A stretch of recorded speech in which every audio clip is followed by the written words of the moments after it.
Écoutez, bonjour à toutes et à tous.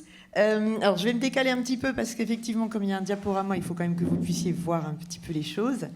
Et puis, ce que je vous propose aujourd'hui, c'est de vous emmener à la rencontre de Amélie, de Flavien, de Romane, de Soumia, de tous ces enfants et ces adolescents que l'on croit connaître.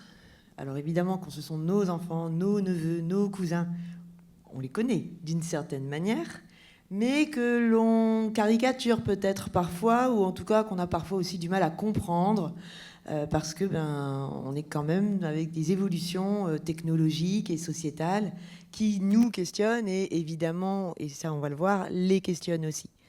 Alors j'ai intitulé cette conférence Quelle histoire, parce que c'est ce que Amélie m'a dit il y a quelques jours. Amélie, je la suis en enquête en fait depuis 2012. Et là, alors c'est pas un test de vue, hein, c'est juste parce que même si pour certains visiblement si, mais c'est juste pour que vous sachiez qu'il y a des sources d'enquête qui vont être utilisées, que les enfants et les adolescents dont vous allez lire les propos ou entendre la voix pendant la conférence existent déjà d'une part, et ont été rencontrés dans le cadre de recherches de terrain qui sont toujours menées à minima sur une année scolaire pour avoir du temps long en fait avec eux, prendre le temps de les mettre en confiance et pouvoir recueillir leurs paroles. Et puis, et souvent aussi, de plus en plus articulés à des projets de recherche pédagogique, donc avec des enseignants dans des classes. Parce que comme ça a été dit en présentation, c'est vrai que j'ai un angle très pratico-pratique dans le sens où ça me paraît important de travailler en fait avec les acteurs du terrain pour construire des séances pédagogiques, travailler des ateliers de médiation, et donc à la fois dans l'école, parfois dans des centres aussi, dans des centres sociaux, et dernièrement dans des familles. Les âges vont aller du CP, enfin des 6 ans. En ce moment, on est sur une très grosse enquête dans les Hauts-de-France avec 1400 enfants qui sont embarqués dans l'aventure de l'éducation aux médias, à l'information. Et ils ont entre 6 ans et 10 ans. Et puis, vous allez avoir des collégiens et des lycéens aussi, en tout cas, voilà, entendre ou lire des collégiens et lycéens. Et puis, j'attire juste votre attention sur une des enquêtes qui est en fait une enquête longitudinale, c'est-à-dire qu'elle est menée sur un temps long. Et quand je parle de temps long, c'est un vrai temps long, puisqu'on est à la 13e année d'enquête ensemble. C'est-à-dire que depuis 2012, je suis 12 jeunes, qui sont plus très jeunes du coup, puisqu'ils sont nés en 95-96, donc ça vous permet de les situer. Hein. Et je les ai rencontrés du coup en 2012 et je les suis depuis. Et ce qui est intéressant, c'est que c'est la génération Facebook, entre guillemets, hein, et donc dont on peut suivre un peu l'évolution, même s'ils ne sont que 12, hein, suivre l'évolution dans leur parcours personnel, leur parcours de vie, leur parcours professionnel. Et là, évidemment, maintenant, certaines deviennent parents, et donc se posent aussi des questions sur l'éducation de leurs propres enfants en lien avec le numérique. Vous allez donc parfois aussi avoir affaire à eux, entre guillemets, et donc je vous les présenterai dans cette conférence. Alors, ce que je vous propose, c'est donc d'aller à leur rencontre et puis d'essayer en fait, de le faire en resituant le contexte dans lequel on est aujourd'hui, avec un premier élément qui est que finalement, le statut Facebook en 2007, qui était, vous savez, quand on était sur Facebook avant, il y a encore beaucoup de gens qui y sont en réalité, hein, mais sur Facebook, vous avez un statut de couple où vous pouvez mettre « c'est compliqué ». Et ce qui dit tout en fait. Hein. Et j'ai trouvé que c'était intéressant de reprendre ce statut pour signaler à quel point la relation au numérique dans notre société, entre le politique et le numérique, mais aussi en fait entre les adolescents et les adultes, entre les enfants et les adultes, est une relation compliquée aujourd'hui. Et on pourra évidemment, j'imagine que ça arrivera forcément à un moment sur le tapis, parler évidemment des projections actuelles politiques en lien avec les réseaux sociaux et notamment leur interdiction. En tout cas, c'est compliqué parce que là ça marche plus dans le bon sens. Voilà. Oups. C'est compliqué parce qu'on est dans un contexte où il y a beaucoup de mépris en fait qui s'exprime et de méprise. Je joue sur les mots parce que parfois on est sur du mépris pur et dur. Il me semble que quand on titre un livre La fabrique du crétin digital, pour parler des enfants d'aujourd'hui, on est dans le mépris, on est même dans l'insulte envers des enfants et des adolescents, auxquels après on veut apprendre d'ailleurs le respect, le vivre ensemble, et voilà. Et on est aussi dans le mépris lorsqu'on... Et la Fédération française de karaté en a pris conscience et a, d'ailleurs je le dis, annulé, supprimé et suspendu sa campagne. Mais on est aussi dans le mépris quand la Fédération française de karaté fait une affiche mettant à la rentrée, faites pratiquer du karaté à vos enfants, ne les laissez pas devenir ceux-là, opposant des enfants qui jouent au karaté et des enfants qui jouent aux jeux vidéo, comme si les deux étaient d'ailleurs incompatibles, et avec aussi un réflexe, excusez-moi du mot, mais un peu de classe, parce que tout le monde n'a pas le réflexe aussi, c'est pas le terme le réflexe, mais n'a pas la culture aussi pour inscrire son enfant dans une activité de loisir qui coûte aussi, et pensons aussi à tous ces enfants qui sont aussi en ruralité, avec des choses plus complexes aussi que juste des parents qui veulent pas s'occuper d'eux, parce qu'il faut sortir aussi peut-être de ce discours. Mépris. Alors mépris, quand on parle de génération TikTok, c'est consternant. On est quand même là aussi, parfois on parle même de génération toc-toc. Ce qui dit beaucoup, quand même. Et puis méprise dans le sens d'un certain nombre de collectifs opposés aux écrans, comme ils disent, quand on en est à opposer les activités récréatives en ligne et hors ligne, quand on en est à dire qu'il y a la vraie vie et la fausse vie, il y aurait une vraie vie hors ligne, une vie qui ne serait pas vraie en ligne. Et là, je vous invite toujours à réfléchir à ce que ça veut dire, parce que ça voudrait dire alors qu'être harcelé en ligne, c'est pas si grave puisque c'est pas la vraie vie. Donc en fait, ce discours qui consiste à dire qu'il y a la vraie vie, où il se passe des vraies choses, et puis la fausse vie, qui est en ligne, où c'est pas très important, à un moment, il faut qu'on accorde nos violons, parce que finalement, c'est une opposition qui pose quand même question. Et puis, il y a cette obsession du temps, et c'est un vrai sujet sur lequel, évidemment, on va revenir. Un rapport en mai 2024, donc a fait beaucoup de bruit, rendu par la commission, dite commission écran, au président de la République Emmanuel Macron, avait titré « À la recherche du temps perdu », pour alerter sur le temps perdu devant les écrans, parce qu'on considère beaucoup que le temps passé devant les écrans est un temps perdu. C'est un vrai sujet, évidemment, sur lequel on va revenir assez longuement aujourd'hui. Alors, ces discours-là, ce contexte-là, en fait, il conduit à ce que vous voyez ici, c'est-à-dire un puissant sentiment, en fait, d'illégitimité chez les enfants et les adolescents quand on les interroge, en fait, sur ce qu'ils font en ligne, avec une incapacité même de Hayden, 7 ans, à Léa, 17 ans, à caractériser ce qu'ils font, en disant en fait ce que je fais c'est pas très sérieux, je sais pas si ça compte, on regarde des vidéos sur YouTube, comme on se divertit parce que ça fait plaisir, du coup c'est pas de l'information, comme si s'informer ça devait être triste, avec une opposition entre l'émotion qu'on ressent face à une activité, quelle qu'elle soit, et puis l'activité en elle-même. Et ce qui est intéressant, c'est que spontanément, en fait, eux-mêmes apportent le discours des adultes lorsqu'on les interroge. Là, vous allez entendre Estrelia, qui est avec ses camarades. Elle est en terminale au moment où elle s'exprime, Estrelia. Et je leur demande à plusieurs s'ils ont l'impression de bien s'informer. Donc, un sentiment de ne pas s'informer parce que les adultes, en fait, disent que quand on est sur les réseaux sociaux, ce qu'on fait n'est pas sérieux. Le regard des adultes arrive souvent de la même manière que le regard de l'école. Je m'informe, mais sur des trucs qui ne servent pas à l'école.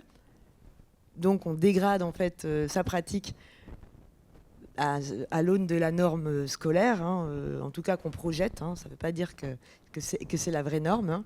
Pour les parents, c'est futile ce qu'on fait. Et là, vous allez aussi entendre, vous allez voir que cette façon en fait de projeter le regard adulte ou de l'entendre aussi les conduit à invisibiliser ce qu'ils font. En témoigne cet échange avec Julie. Donc en fait, une lectrice de presse mais qui ne dit pas qu'elle lit la presse, parce qu'en plus, c'est pas de la presse très sérieuse, et on sait combien en plus la presse féminine est marquée par le sceau de l'illégitimité d'autant plus. Et il n'empêche qu'elle s'informe sur les métiers de la mode et que accessoirement, Julie est entrée dans une école de stylisme par la suite. Donc ça avait quand même franchement du sens qu'elle le fasse et qu'elle prenne plaisir à faire ça. Ce sentiment d'illégitimité, il conduit en fait à beaucoup de solitude. Célia, qui a 11 ans, dit « Des fois, je me dis, les adultes, ils ne nous aiment pas ». C'est quand même extrêmement violent quand on a cet âge-là. Ils nous crient dessus avec leur téléphone, ils disent qu'on est débiles. Moi, je les vois toujours dessus. Ça, c'est l'histoire classique de l'arroseur arrosé. Mais ils sont très nombreux à en parler. Et les petits sont très nombreux en ce moment à nous parler, à 6 ans, 7 ans, de papa qui passe son temps pendant le repas à regarder son téléphone, voir qu'il met l'ordinateur et fait ses mails pendant. Et qu'est-ce qu'on répond à l'enfant ? Ouais, mais moi, c'est sérieux ce que je fais. Parce qu'on n'est pas sérieux quand on a 7 ans. Mais on l'est quand on a 45 ans et qu'on n'a juste pas envie de discuter. Donc voilà, donc c'est un vrai sujet dont les enfants parlent énormément. Ce qui est aussi, et là je vais monter un peu en puissance dans le sujet, mais ce qui nous a interpellé, ce qui interpelle aussi quand on échange avec eux, c'est un sentiment de solitude, avec parfois du coup des récits où on sent qu'ils se débrouillent seuls face à des questionnements qui en réalité devraient relever aussi de la prise en charge adulte. C'est le cas de Anya et Capucine, elles ont 16 ans. Je découvre au cours d'une enquête qu'elles font partie d'un collectif qu'on appelle le collectif Stop Ficha. Donc, je ne suis pas sûre que tout le monde connaisse. Donc si jamais vous connaissez, je traduis, c'est pas grave. Stop Ficha, en fait, c'est un collectif qui s'est monté de jeunes filles essentiellement, qui en fait luttaient contre ce qu'on appelle le revenge porn, c'est-à-dire le fait que les garçons, quand on les quitte, se vengent. Alors pas tous, mais quand ils se vengent en ligne, ils reprennent les photos des jeunes filles et ils les balancent en ligne. C'est adorable. Voilà. Et un collectif de jeunes filles s'est monté pour alerter sur ça et a été mis en place des comptes qui s'appellent les comptes Stop Ficha, où en fait du coup on alerte sur et on traduit. Elle monte des dossiers contre les garçons qui font ça. Et en fait, j'apprends par Anya et Capucine qu'en fait, elles-mêmes, elles vont en ligne et elles cherchent en ligne les comptes des plus jeunes qu'elles pour alerter les plus jeunes sur un certain nombre de publications pour qu'elles se protègent. Alors on peut dire, c'est génial, c'est super. Je suis la première à le dire. La sororité, c'est très beau. Bon, mais là on est où, nous, dans tout ça, quoi ? Où sont les adultes, où sont voilà, le vrai sujet, il est là. Où sont les adultes aussi lorsque, arrivant en février 2022 dans un CDI de collège où j'ai rendez-vous avec Nelia et ses copines de 4e pour un entretien qu'on a prévu de longue date, et où je sens qu'il se passe quelque chose de bizarre quand j'arrive. Je sens bien que les filles vont pas bien, il y a une ambiance très particulière dans le CDI, et j'apprends qu'en fait, donc, la guerre en Ukraine vient d'être déclarée.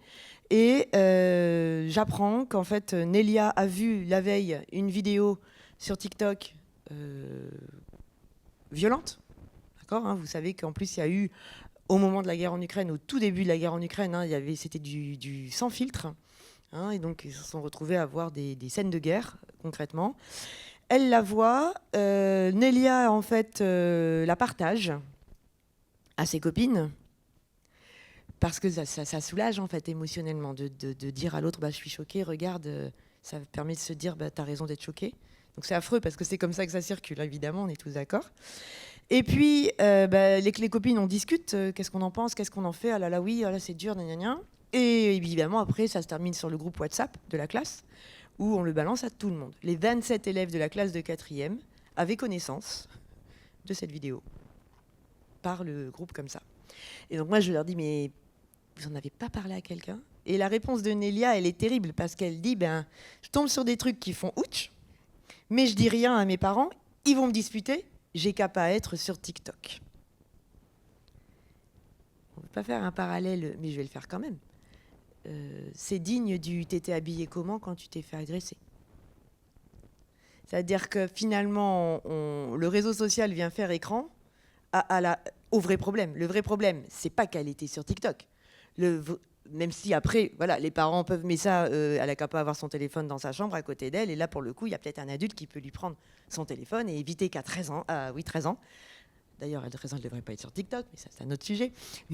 Mais on pourrait éviter qu'à 13 ans, elle ait son téléphone dans sa chambre, ce qui limiterait quand même ce genre de visionnage. Bon.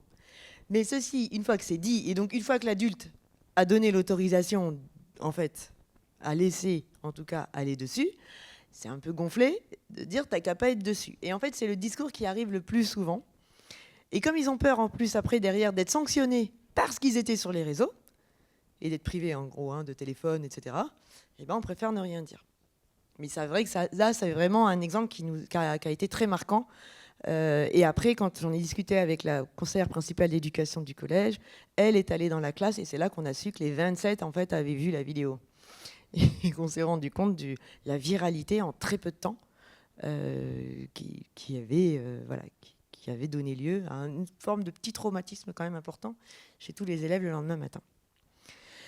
Et puis, une autre conséquence, alors qui évidemment par rapport au cas de Nelia est moins grave, mais qui sur le plan éducatif aussi nous questionne, c'est que puisque ce que l'on fait n'est pas sérieux, il faut peut-être mieux pas qu'on en parle.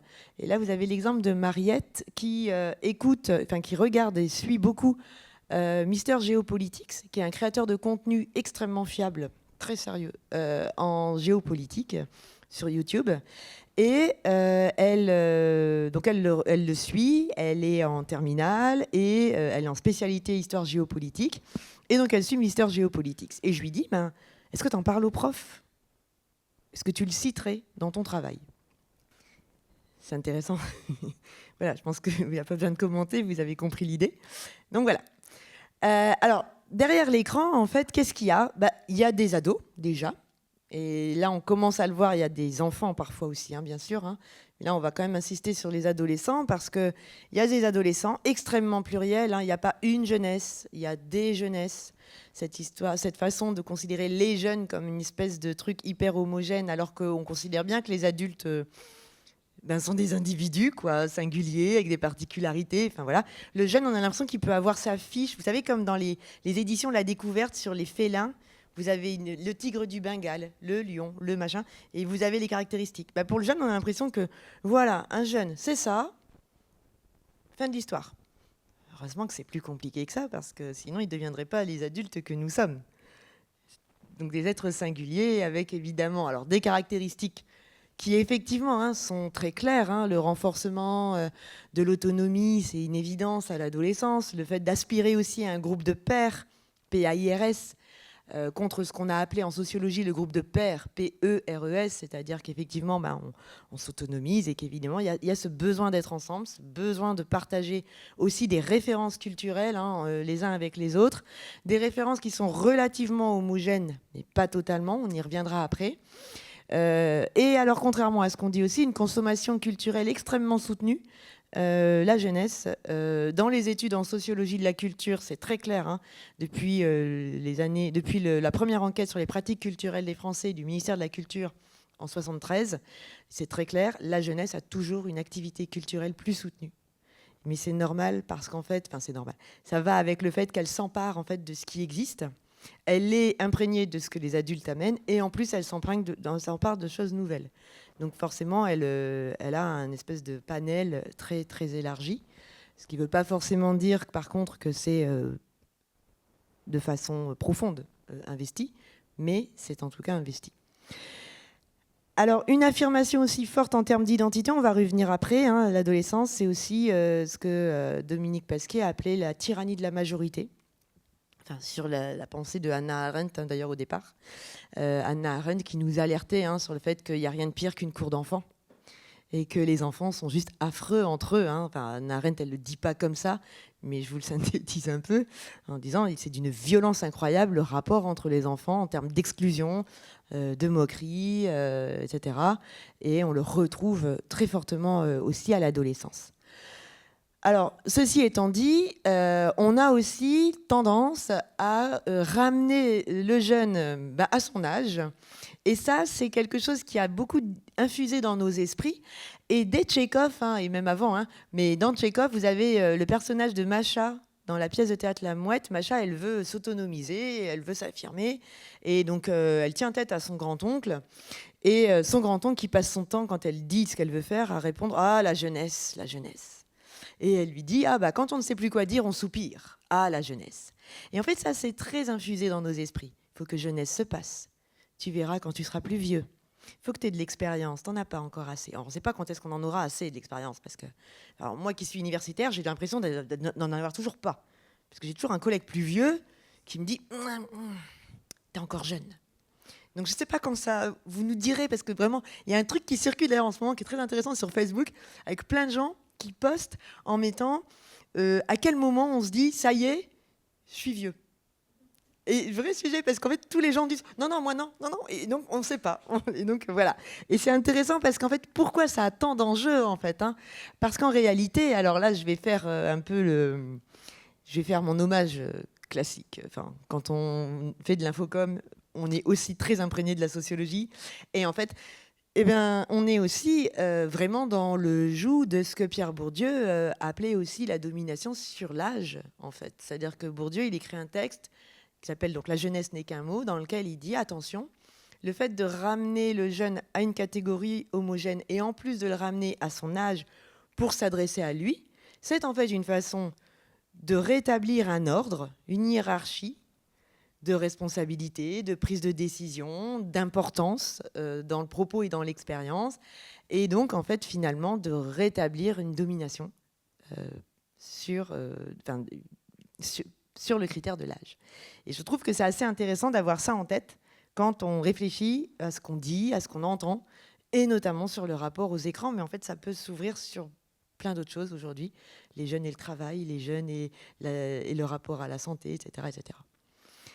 Alors derrière les écrans, décidément du mal, derrière les écrans, des usages aussi. Pourquoi j'ai mis des usages? Parce que souvent, ça, c'est ce qu'on voit. Quand vous prenez le métro, alors moi en cours, je ne vois que ça, voilà. Mais des fois, je leur dis « youhou » et puis ils lèvent les yeux. Je dis « oh, ça fait du bien de voir vos yeux ». Voilà. Alors, souvent, ça, c'est ce qu'on voit.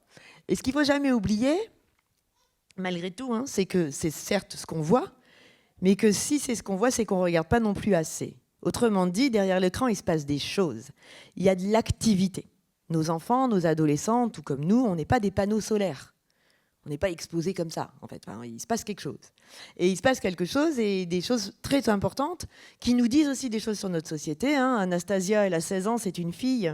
Elle est grande joueuse de jeux vidéo, et elle explique qu'au lycée, elle ne peut pas s'intégrer. Parce qu'elle est joueuse de jeux vidéo. Une vraie, hein. C'est-à-dire qu'elle ne joue pas à Candy Crush, elle joue à des jeux vidéo. Mais non, mais je le dis parce qu'il y a les jeux vidéo qui sont un peu les jeux vidéo rigolos sur le téléphone. Voilà. C'est une joueuse de jeux vidéo. Elle conçoit des scénarios, elle conçoit des personnages, elle anime une ligue de jeux vidéo. Enfin, voilà. Et elle dit, au lycée, pour t'intégrer quand t'es une fille et que t'es joueuse de jeux vidéo, bon courage en fait. Et donc elle bénit littéralement la communauté en ligne, parce que quand elle est en ligne, elle passe du temps avec ces gens-là, elle passe des super moments et elle le dit, je me sens bien. Parce qu'au lycée, c'est beaucoup plus compliqué. Et ça nous dit aussi beaucoup de choses, hein, évidemment, sur les rapports de genre. Et puis Jonathan, quand on lui demande si on pouvait lui supprimer son téléphone, il dit, le truc, c'est que mon téléphone, je me détends, j'écoute de la musique, je lis mes mangas, je m'informe sur Google News, je discute avec mes copains, on parle de films. C'est se priver de vivre. Écoutons-les. Parce que tout ça, on n'est pas sûr que si vous enlevez le téléphone, il ne va pas aller en kiosque acheter un journal, Jonathan. Jonathan, il vit dans le fin fond du Pas-de-Calais, dans une famille où il n'y a pas du tout cette tradition-là. On n'a pas les moyens, de toute façon, hein, de tout ça, ni d'aller au cinéma, où quand même les premiers cinémas, maintenant, c'est 11 €. Hein, parce qu'on est dans des villes où, en fait, les seuls cinémas qu'il y a, c'est les trucs affreux de grande surface capitalistes, là, les machins UGC et compagnie. Donc, ça coûte extrêmement cher. Et que les villes RN, évidemment, du Pas-de-Calais, ont supprimé les cinémas d'arrêt et essai. Qui, eux, par contre, évidemment, faisaient des places à 4 €. Il faut avoir tout ça en tête aussi, quand on parle, d'enlever ces terminaux qui sont en fait des portes d'entrée dans un certain nombre d'activités, de pratiques et d'insertion. Enfin, il y a un enjeu d'insertion sociale aussi. Un enjeu aussi, c'est de nourrir son appétence pour des sujets. Ils le disent, hein, la place importante des créateurs de contenu, de Squeezie qui est spécialisé sur les jeux vidéo, à Je m'en bats le clito, qui est Camille, qui s'appelle, alors le compte s'appelle Je m'en bats le clito. Pardon. Et j'avais dit là-bas que j'arrête pas de bouger. Je m'en bats le clito. Donc, c'est un compte Instagram au départ, TikTok aussi.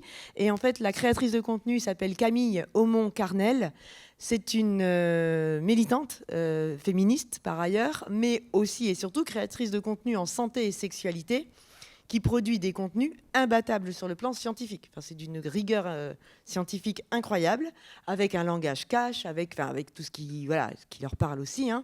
Mais en même temps, on suit Camille Aumont-Carnel parce que, comme dit Maëva, eux, ils osent parler de certains sujets comme la sexualité. C'est à nous qu'ils parlent, alors qu'à la télévision, ils n'ont pas le sentiment en fait qu'on leur parle. Hein.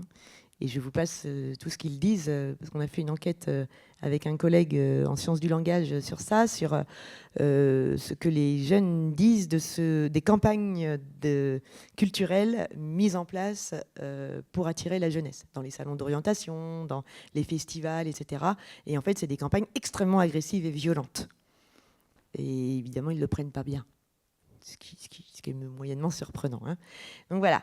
Et puis, dans les créateurs de contenu, on a Hugo Décrypte, que vous connaissez peut-être, notamment, alors, si vous avez des enfants, des ados, des êtres plus jeunes qui sont près de vous et qui ont un téléphone, ils connaissent tous Hugo Décrypte. Hugo Décrypte, c'est le créateur de contenu avec lesquels il s'informe sur l'actualité. 5 infos par jour, par WhatsApp, par TikTok, par Instagram, par YouTube, il est partout. Il est partout.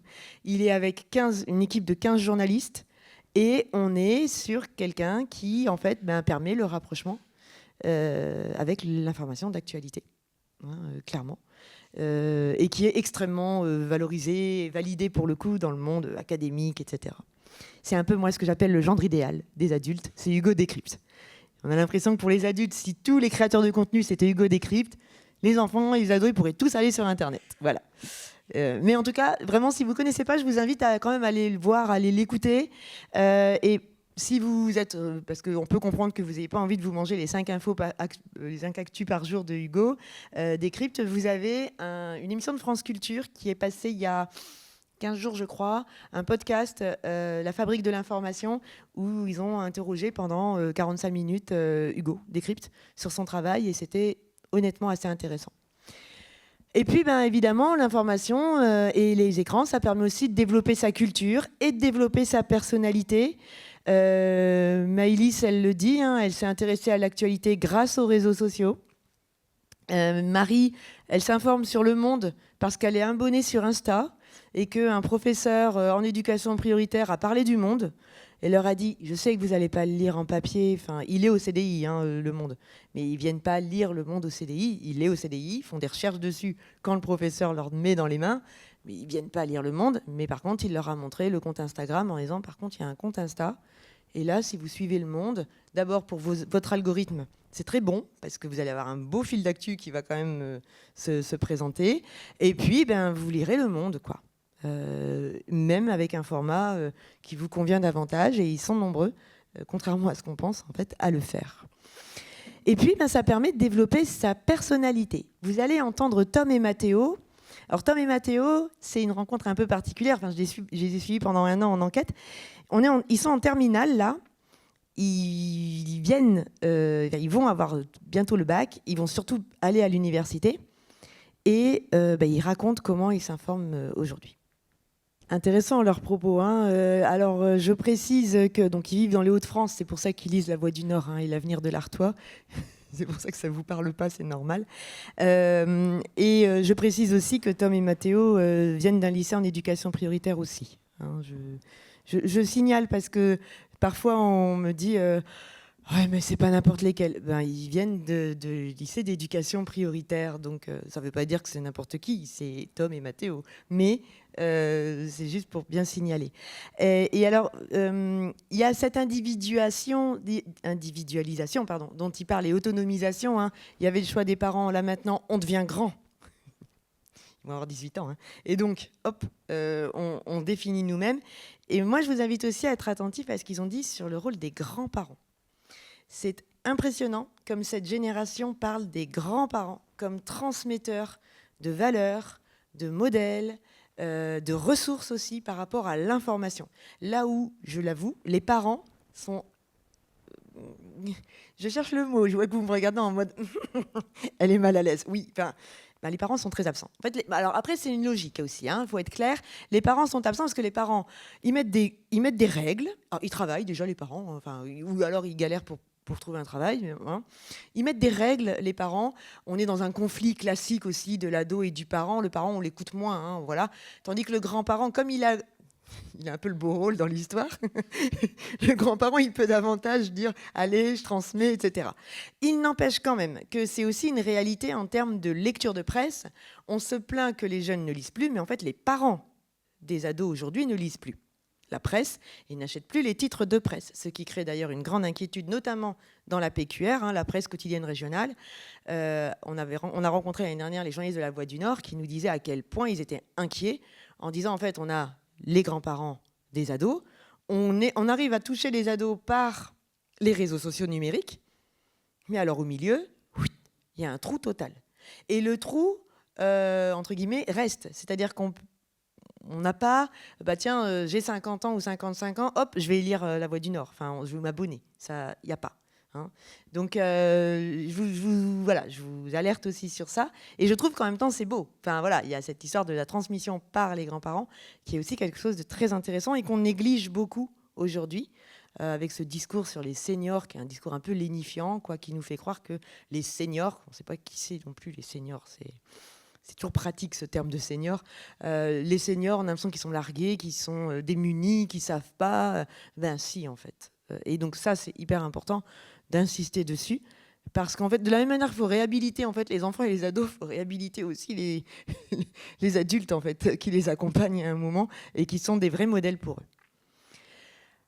Alors évidemment, dans cette ère de la tyrannie qu'ils vivent quand même aussi entre eux-mêmes, il y a un vrai sujet qui est de garder la face. C'est-à-dire que on est en ligne, on publie en ligne, on voit les autres en ligne. Et ça, c'est un vrai enjeu pour eux. Ils y sont donc beaucoup seuls. Et c'est un vrai enjeu de savoir comment on est en ligne, comment on se présente aujourd'hui. Le terme de garder la face, il vient de Erving Goffman, qui est un chercheur qui n'a pas du tout travaillé sur le numérique, mais qui, en fait, expliquait les règles sociales de la communication dans les années 50 et qui a montré une des principales règles, c'est que finalement, quand on échange avec quelqu'un, on a l'objectif de garder soi-même la face, littéralement, mais aussi de faire garder la face à l'autre. Il y a quelque chose dans les règles sociales de la communication qui font qu'on fait en sorte d'être à l'aise finalement les uns avec les autres. Et sinon, il y a rupture en fait dans la communication sociale. Il y a violence, agression, etc. ou sentiment d'incompréhension.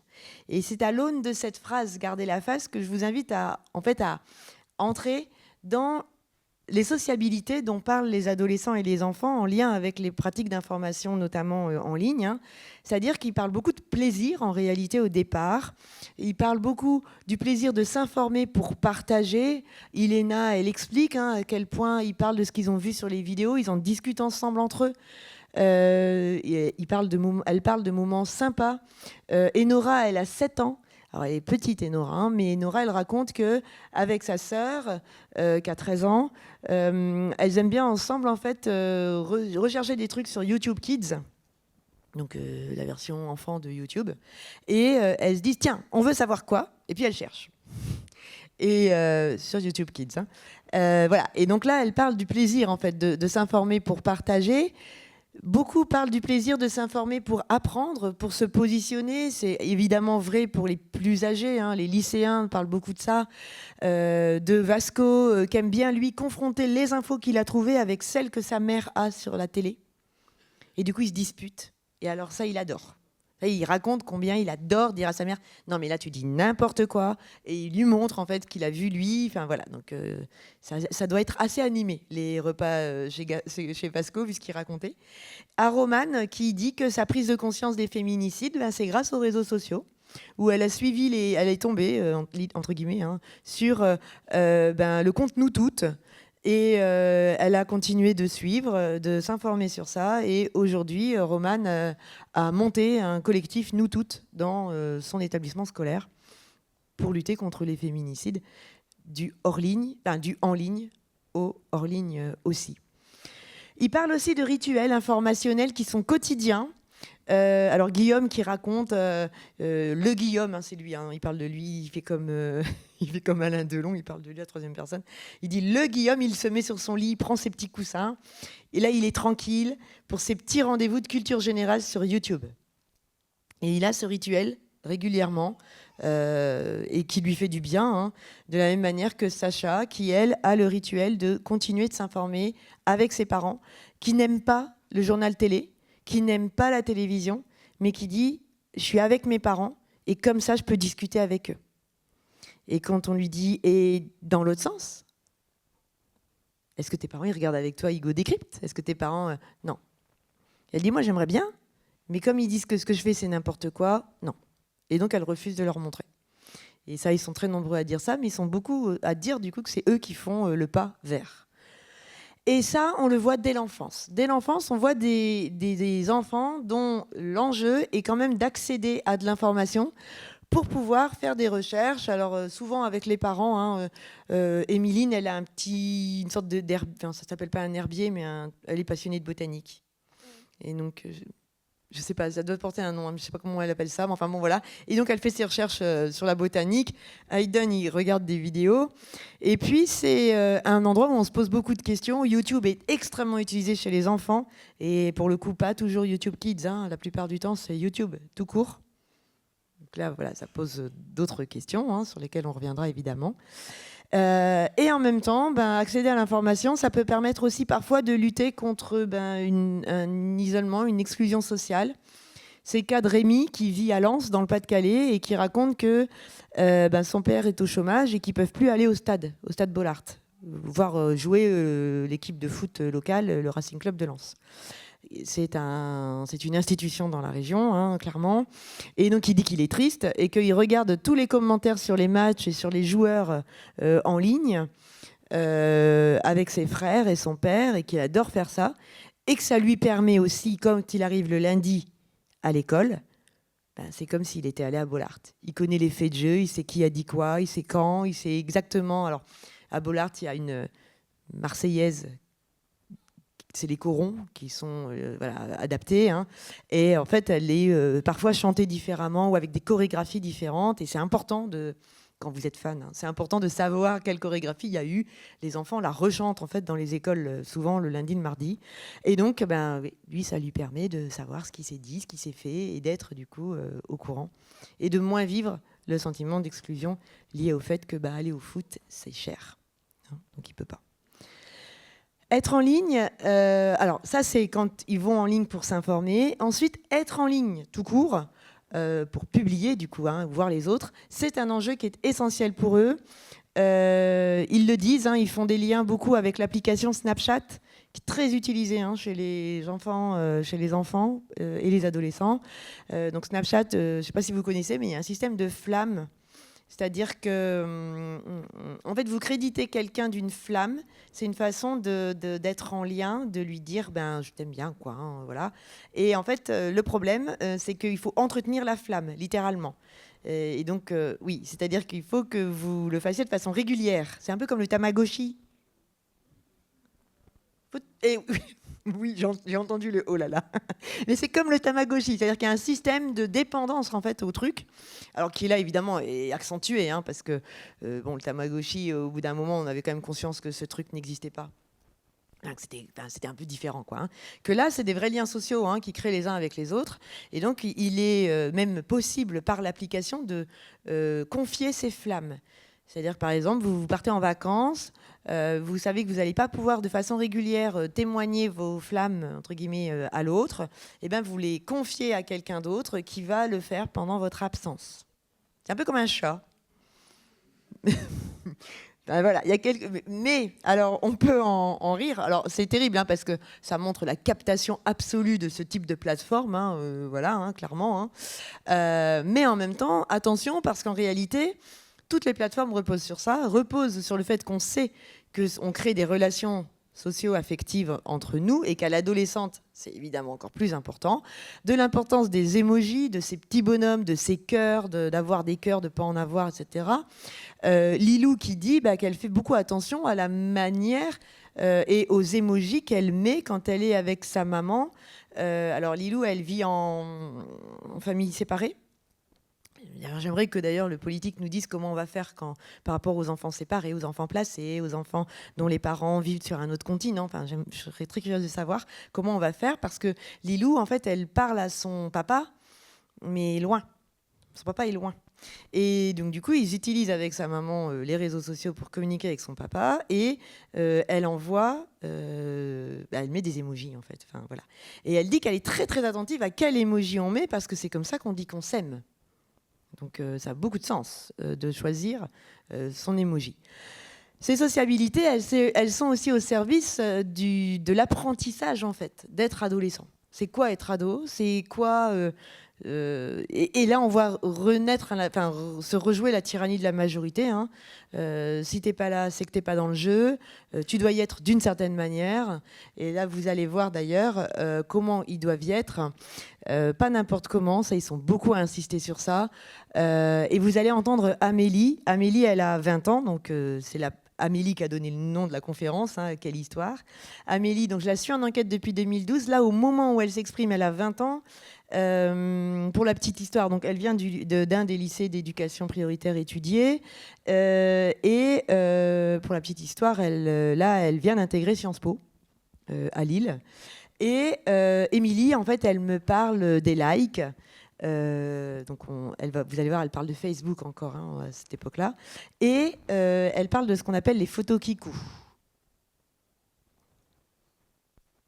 C'est les photos comme ça. Je fais pas bien la photo kikou. Hein. Ah, non, je sais pas. En fait, vous vous mettez comme ça et vous faites avec votre bouche là. Un truc un peu comme ça. Et voilà, elle parle de ça. C'est important que vous l'entendiez parce que sinon vous ne comprendrez pas. Et elle va à un moment parler de Jul, qui est un chanteur, un artiste. On doit dire un artiste d'ailleurs. Un artiste. Bref, je vous laisse écouter Amélie. L'extrait est un peu long, mais je pense qu'il vaut la peine d'être entendu. Vous allez comprendre pourquoi, je pense. C'est d'une extrême violence. Ce qu'elle dit. Tout ce qu'elle dit est extrêmement violent. Être populaire, pas populaire. T'écoutes de la merde. Donc ce que tu fais en ligne témoigne de tes pratiques culturelles, en fait.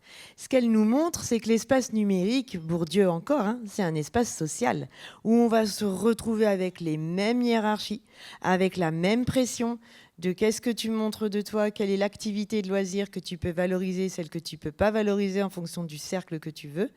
Et ce qu'elle montre aussi, et ça c'est la force d'Amélie, hein, c'est qu'elle a bien compris, pas de photo kikou, c'est mort.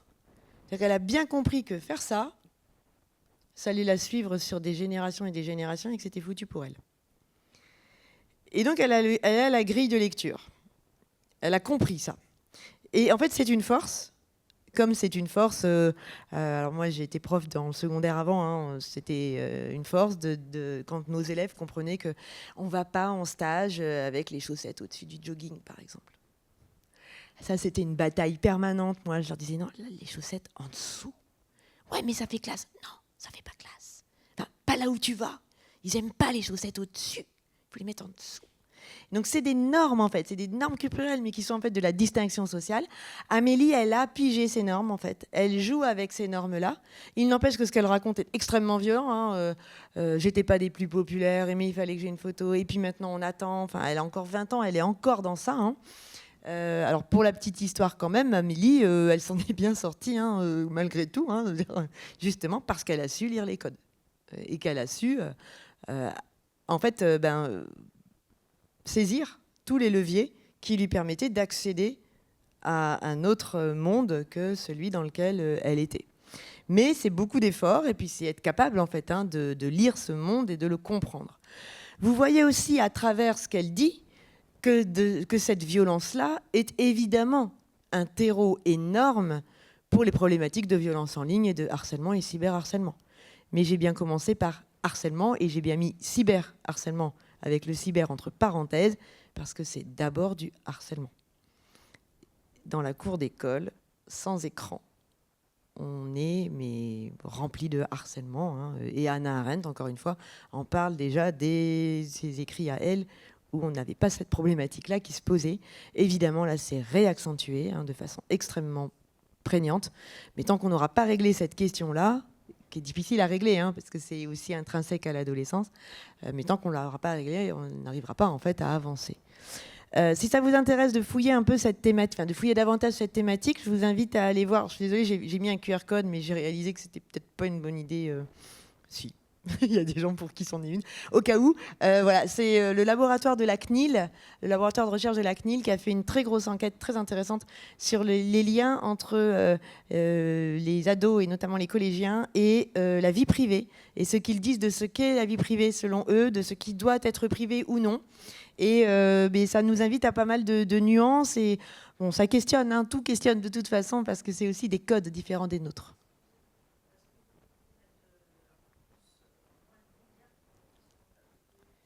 Alors, est-ce qu'on peut mettre... je ne vois plus personne là-bas au fond. Ah si, c'est rigolo, on dirait les meupettes. Pouf, elles sont apparues d'un coup. Est-ce que c'est possible de mettre... Alors, moins de lumière. Enlever la lumière pour que les photos puissent être faites. Après, moi, je peux diffuser le diapo, mais comme je crois que ça ne marche pas comme ça. Ah, vous voyez, finalement, vous ne voulez plus me voir. Ça va mieux là pour vous ? Ça va aller.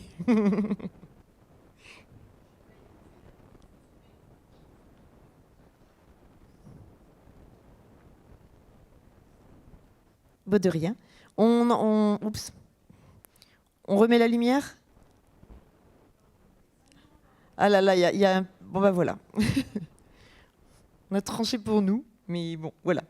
Alors, dernière chose qui est important, c'est que, en fait, qu'est-ce qu'ils nous disent aussi, quelle réflexivité ils ont sur leur pratique numérique et sur ce que le numérique leur fait. On l'a dit, c'est compliqué, ils le disent. Mais surtout, ils disent qu'ils ont besoin de nous, en fait. C'était comme ça que Morgane concluait. Enfin, il n'a pas voulu conclure, mais moi, je lui ai fait conclure. Grandir connecté, le premier livre, sur cette phrase où il disait « Mais dis-le dans ton travail, quoi. On a besoin de vous, on a besoin des adultes. Arrêtez de nous dire « Fais pas ci, fais pas ça. Dites-nous ce qu'on doit faire. » Donc, ils sont très, très demandeurs d'aide. Très demandeurs parce qu'ils parlent tous de la fatigue informationnelle. Ils parlent tous de ce qu'on appelle le doom scrolling, donc la fatigue liée au fait de scroller et donc de faire défiler à l'infini. Ils en parlent tous, sans aucune exception. Enfants, ados, tous. Ils ont cette peur permanente d'être pris dans ça, et ils disent qu'ils sont pris dans ça. Ils sont de plus en plus nombreux à parler de désinstallation des applications, parfois totale, parfois temporaire, comme Julie, qui dit que des fois, quand elle se rend compte que en fait, la pression, elle monte, comme elle dit, et le temps que la tension, elle retombe, elle désinstalle quelques semaines TikTok. Après, elle se sent mieux, hop, elle y retourne. Donc, il y a une espèce de montée en pression, on redescend, on remonte, on redescend. C'est intéressant parce que en fait, c'est pas une pratique qu'on voit chez les adultes. Les adultes se plaignent du scroll, mais ils restent sur les réseaux. Tandis que les adolescents jouent à ça. Alors, c'est assez particulier comme technique, mais en tout cas, ils le font. Ils essayent, ils cherchent. Melvin, il le dit, il dit les notifications, c'est angoissant. Et en même temps, c'est compliqué, tu ne peux pas te couper du monde. Donc, ils ont beaucoup de mal à trouver le sens de tout ça. Et là, vous allez entendre Ambre, Katie, Sarah et Ilena. C'est un peu brouillon. Elles sont à 4, elles veulent toutes parler en même temps, c'est classique dans les entretiens. Je les laisse parler parce qu'en même temps, elles vont évoquer leur rapport à TikTok et elles vont nous raconter pourquoi en fait elles passent finalement autant de temps, ou pas d'ailleurs, dessus. J'ai pas le temps d'être sur mon téléphone quand je suis en vacances parce qu'en fait j'ai des activités. C'est intégré à la routine scolaire, c'est-à-dire que je rentre du lycée, je me mets sur TikTok parce que ça me débranche, entre guillemets, le cerveau. Le problème, c'est qu'après, évidemment, ça dure. Voilà, elles le disent bien. Et en même temps, elles disent bien, quand on est ensemble, à la cantine et tout, on ne l'utilise pas parce qu'on est ensemble. Donc, il y a, en fait, de façon continue, en fait, une espèce d'aller-retour, on y va, on n'y va pas, et c'est là, et c'est... Voilà. Et ça, c'est très intéressant, parce qu'ils sont beaucoup, en fait, à parler de ça, à dire ça, et en fait, à parler de culpabilisation. Hein. Ils le disent clairement, accentué aussi par un environnement informationnel qui, de façon générale, nous conduit aussi à ça. Hein. On étudie peu, et on devrait pourtant beaucoup plus, étudier l'impact aussi des chaînes d'infos en continu, et le sentiment permanent de breaking news, comme on disait avant, qui sont plus des breaking news, tout est urgent. Enfin, je sais pas moi, dès que vous ouvrez BFM, CNews, etc., ou même France Info, il y a marqué urgent. Donc vous dites, ah, et on n'y croit quasiment plus au urgent, parce que, ben, désolé, mais un attentat, ça peut représenter une breaking news. Après, bon... je ne prends pas d'exemple parce que j'en ai pas là sous la main, mais régulièrement, tous les jours, on a des urgences, on a des notifications de partout, et beaucoup trop en réalité. Hein. Y a une étude qui est parue là sur les notifications du Monde et de France Info. Donc c'est intéressant d'aller chercher les médias quand même plus normalement, en tout cas considérés comme plus safe, quoi, plus raisonnables sur le sujet. C'est incroyable la montée en puissance du nombre de notifications par le Monde et France Info. Qui donc aussi contribuent, même eux en fait, à la fatigue informationnelle des individus. Une fatigue qui est aussi liée évidemment à autre chose. Hein. On va faire une petite expérience. Si là vous fermez vos petits yeux, 10 secondes, et que je vous demande de penser à un souvenir informationnel marquant pour vous. On a fermé ses petits yeux. Alors, à quoi on a pensé ?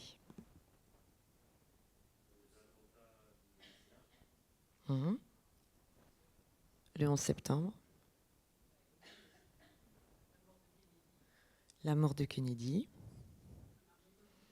Le Covid. Ah, on a marché sur la Lune. Alors pourquoi je fais ah ? Parce qu'en fait, ce que vous avez fait, c'est ça. C'est qu'en fait, quand on se souvient de l'information, le plus souvent... Alors, je ne vais pas remonter aussi loin, hein, pardon, mais je ne vais pas remonter aussi loin que la mort de Kennedy, etc. Mais j'ai pris des exemples que les enfants et les parents de certains m'ont donnés. Et ben, on a les attentats de 2001 qui arrivent effectivement beaucoup aussi, ceux de 2015. On a l'image de cette petite fille en Colombie qui avait été filmée en direct, enfin, qui avait quand même représenté un traumatisme général, hein, aussi par l'événement et par la médiatisation de l'événement. Les enfants parlent évidemment plus récemment de Gaza, hein, tout simplement. Et donc en fait, ça c'est un vrai sujet, c'est que quand on ferme les yeux comme ça et qu'on pense se souvenir de l'information, on se dit pas, alors que c'est concomitant, et donc il y a une personne optimiste parmi nous, bah oui, on a marché sur la Lune et on a gagné la Coupe du Monde en 98. La France Black Bomber a gagné la Coupe du Monde. Taylor Swift a fait une tournée incroyable. 4h30 de spectacle, 67 représentations en moins. Mais en fait, c'est incroyable. Tout le monde s'en fout. Le Time, une jeune fille, incroyable cette jeune fille, élue personnalité du Times de l'année. Elle a fait des choses incroyables. Mais personne ne sait qui c'est. Et donc, en fait, ça, c'est très intéressant. C'est que déjà, spontanément, en fait, on reconnaît et on se souvient de l'information qui fait mal, l'information qui choque. Et en réalité, l'autre, il faut du temps pour qu'elle arrive. Si éventuellement, je vous avais dit, vous n'avez pas un peu plus joyeux, là, vous auriez déclenché quelque chose. Mais il aurait fallu vous forcer la main, parce que je n'aurais pas fait. Et alors ça, pourquoi je vous dis ça ? Parce que du coup, ça explique aussi des phénomènes classiques, aussi, d'intérêt pour le drame, pour ce qui ne va pas.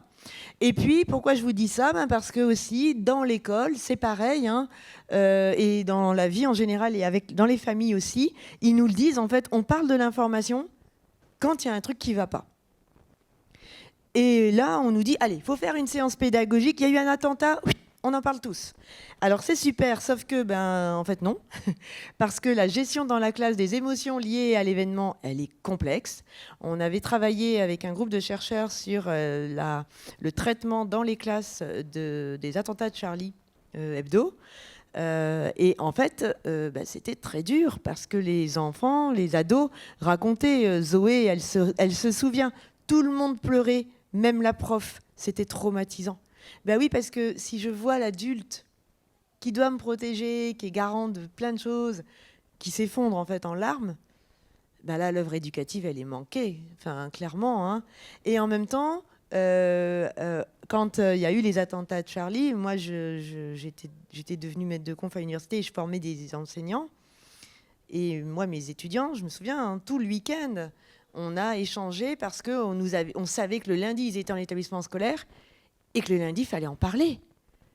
Et ben, pareil pour le 13 novembre, pareil pour Samuel Paty. Enfin, je veux dire, à chaque fois, on convoque les profs et on leur dit « Allez, demain, les gars, on y va ». Ben, sauf que, qu'est-ce qu'on dit? Comment on fait? Émotionnellement, on a bien du mal. On ne sait pas par quel bout prendre les choses. Enfin, voilà, donc c'est très, très compliqué. Et eux s'en souviennent beaucoup. Et ils se souviennent aussi de ce qu'ils appellent leur premier choc visuel. Hein. Flavien, par exemple, se souvient qu'il avait 6 ans quand il a vu les Twin Towers. Et il raconte ce qui est intéressant, c'est que quand il en parle, il dit je me souviens, j'étais chez mon papy et ma mamie, et puis en fait, c'était le goûter, et puis d'un coup, je mangeais mon pain au lait, et d'un coup, j'ai vu mon papy et ma mamie parler plus. Et là, en fait, il raconte l'information est arrivée dans la cuisine, quoi. Pendant que lui mangeait son petit pain au lait tranquille, et il se rappelle du choc. Il dit là je me suis rendu compte que l'information c'est ça. Et c'est le premier souvenir qu'il a d'information. C'est les Twin Towers.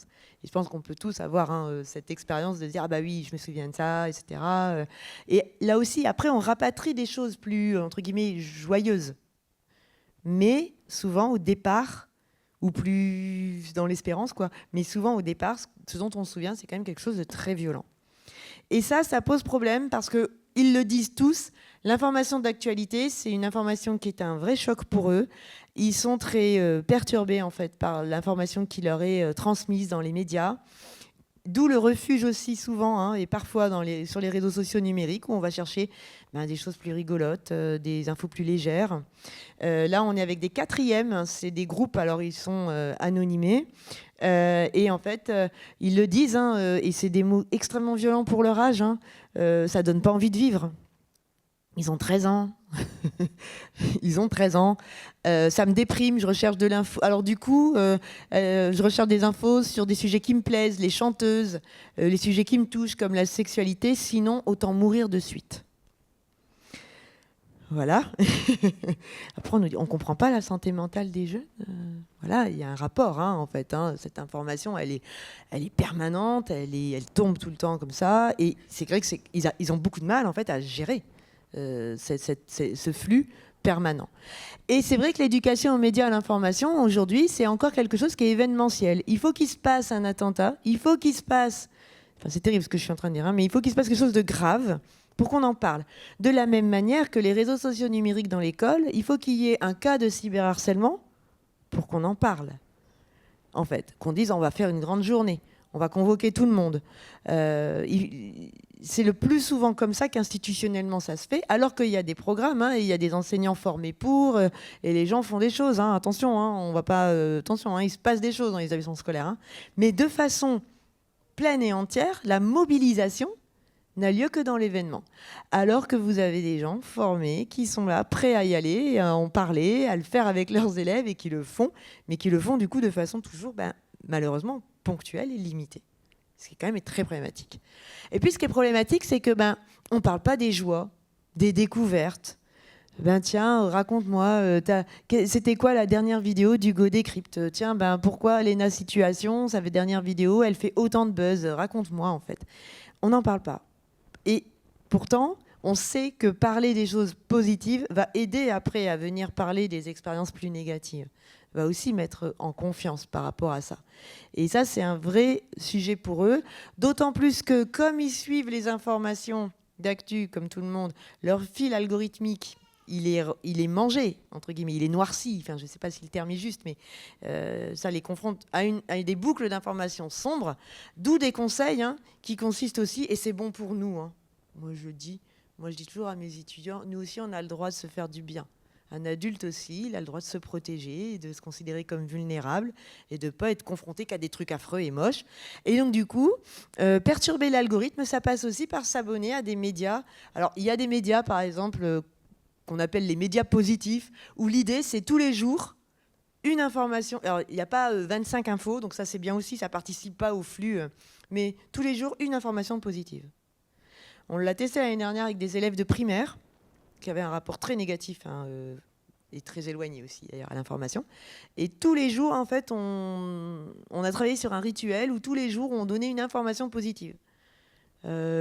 Alors ça peut aller d'un collectif dans la ville qui permet qui fait les maraudes à une espèce d'animal ou de poisson. Alors on avait retrouvé, il y a un poisson qui dans le Pacifique, figurez-vous, renaît, enfin se redéveloppe. Mais c'est super positif et pour des enfants, pour les sensibiliser aussi à la protection de l'environnement, etc., c'est une façon de leur dire aussi que d'abord, il y a certains gestes qui favorisent la réussite, en tout cas le redéploiement positif, et que l'écologie, c'est pas uniquement une planète qui brûle et on est tous foutus. C'est aussi une façon de leur montrer, tu vois, il y a des endroits, il y a des choses qui se passent et qui sont positives et qui, du coup, si on peut éviter d'avoir tous ces enfants qui disent ça donne pas envie de vivre quand on regarde les infos, ce qui fait que le repli peut être aussi, je m'informe plus, et c'est le repli qu'on a nous aussi, qu'on a eu pendant le Covid aussi, beaucoup de gens qui disaient les morts égrenaient tous les jours au début, je ne sais pas si vous vous souvenez, mais au début, mais c'était atroce. Vous ouvriez, vous aviez le nombre de morts tous les jours, mais c'était hyper anxiogène en fait. Alors, évidemment, on n'apprend pas à gérer ce type d'événement, ça, d'accord. On s'est tous retrouvés.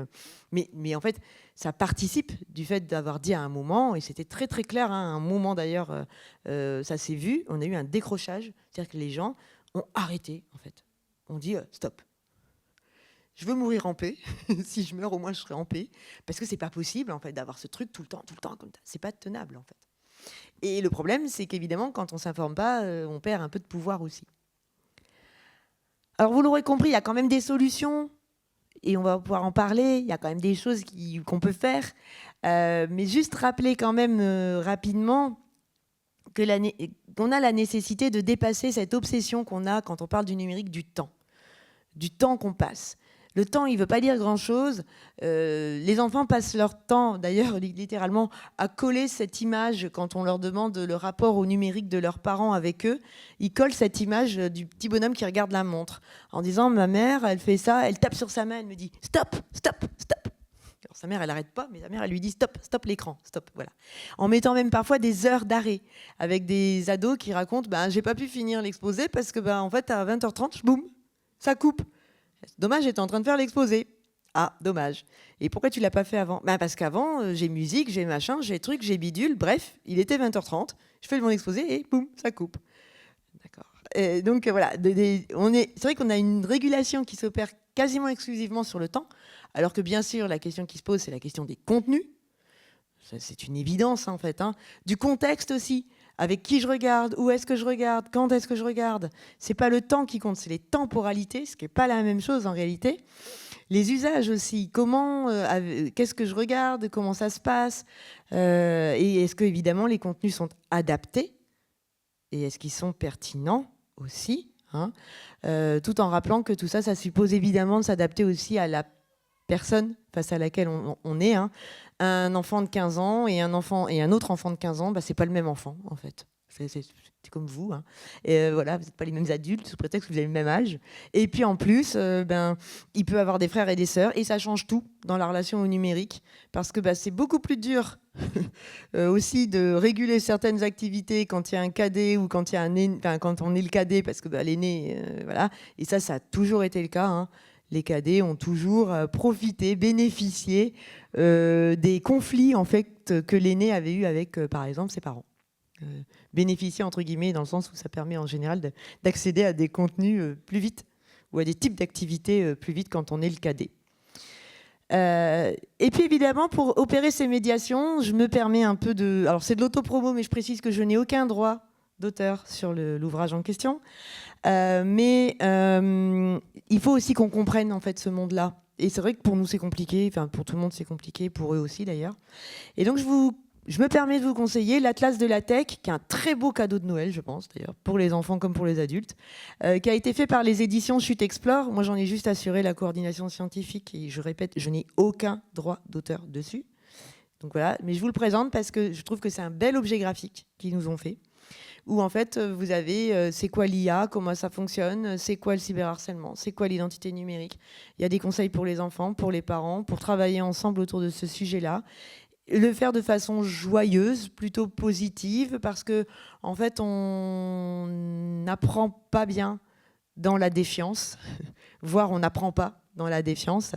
Et donc, c'est un peu comme ça qu'on l'a vu, avec cette idée de dire de quoi on a besoin les uns les autres pour essayer finalement de partager nos expériences, nos connaissances, et puis pour essayer, et se rappeler qu'en fait, le numérique fait partie de notre monde, et que c'est un monde qu'on a en partage. Le vivre ensemble, c'est en ligne, hors ligne, et il n'y a pas leur numérique et notre numérique, c'est bien le même monde qu'on a en partage. Et même si bien sûr il y a des contenus plus pour les uns que pour les autres, il n'empêche que on est tous en charge de faire en sorte que cet espace-là soit aussi un espace agréable, exigeant, ambitieux, et si possible, évidemment, émancipateur, je crois, en tout cas.